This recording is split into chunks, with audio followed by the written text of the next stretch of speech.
Previously, our heroes Amarald, Cedric, and Ollie departed Stormgate and traveled to the swamp known as the Devil's Soup. There, they were looking for brigands, but could not find them. The next day, day 2, they left the swamp and traveled south to a village named Sark. There, they learned that a lord living in a fortified manor nearby was offering a reward for bringing in those same brigands. But the heroes decided they did not want to return to the swamp, so they moved on eastward to the Dark Moon Forest. Upon entering the forest, they encounter a tiny village named Abak, where the villagers all seem very frightened.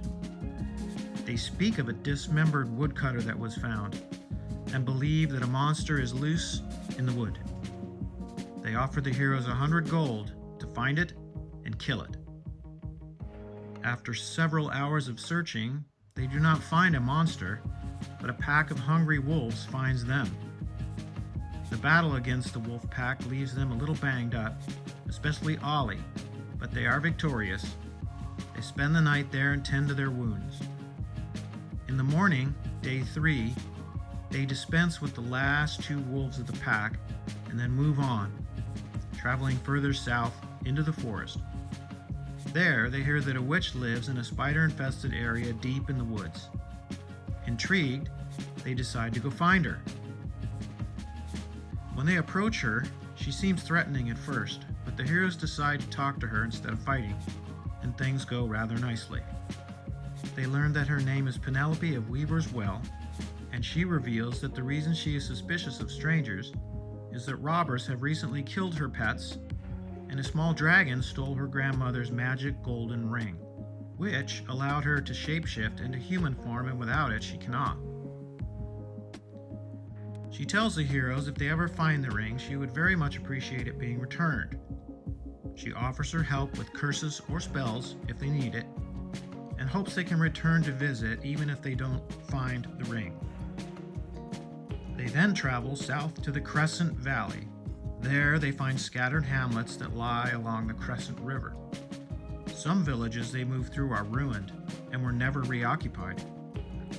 They meet no trouble during their time in the valley though, so they move on to the west. They come across a town named Renembria, which possesses a large and busy harbor and shipyard. There, a merchant hires the heroes to board a ship as guards and help safeguard the rare cargo and valuables which have been imported from distant lands. He offers to pay 500 gold if the ship safely reaches its destination, a port named Margalos.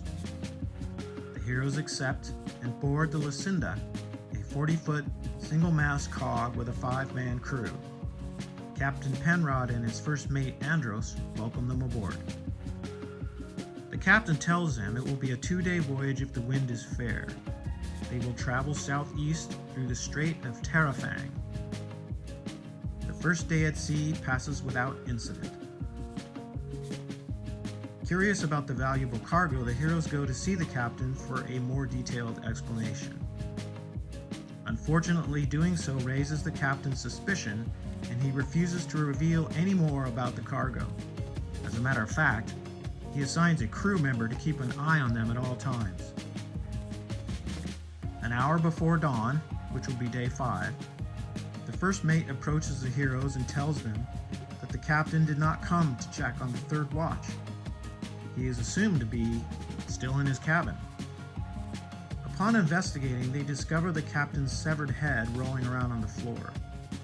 A monster with a crocodile head and serpent body attacks from the shadows, a shadow that it creates by its own magic. A difficult battle ensues, and the first mate Andros joins the fight, but he is injured badly. Thankfully, he survives. Eventually they are victorious. After the battle, they bury the captain at sea and continue on toward their destination. Lucinda makes port at Margola. You meet the local merchants, agents, and customs representative and explain what happened. As the crew unloads the barrels of wine, you receive $500. Yeah. The town of Margolos is a busy port and the capital of Margolosia.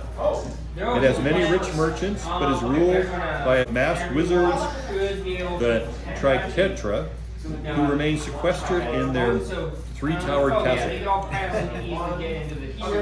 The rumors are the beautiful and talented Mirabelle, a former Tarnarthian temple dancer turned actress, left the city to wed the lord of Dragon's son.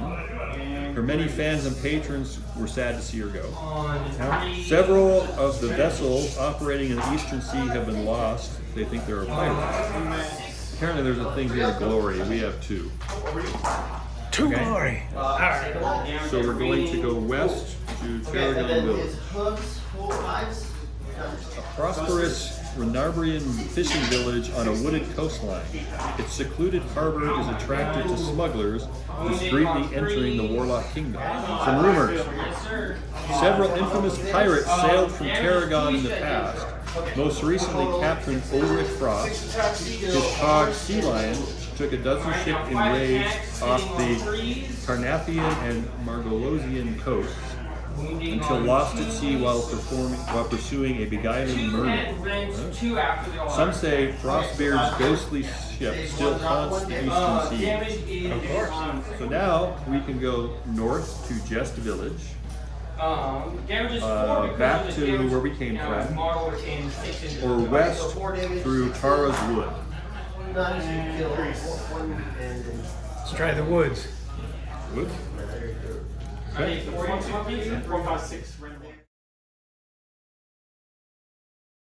We can go north to Crescent Valley, I remember that. which we have been, east to Taragon Village, which is where we came from, or west to Dragon Village.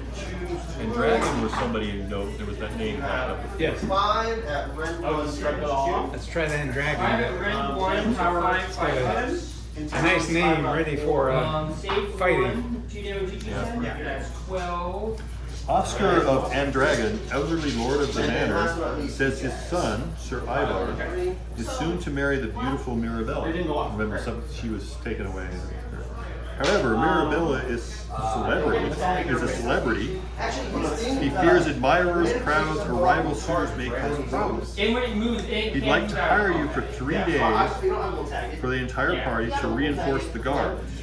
Record plot word Mira. Okay. Do we accept or move on? Oh, keeping the peace is a good idea. Let's accept. Something's got to happen.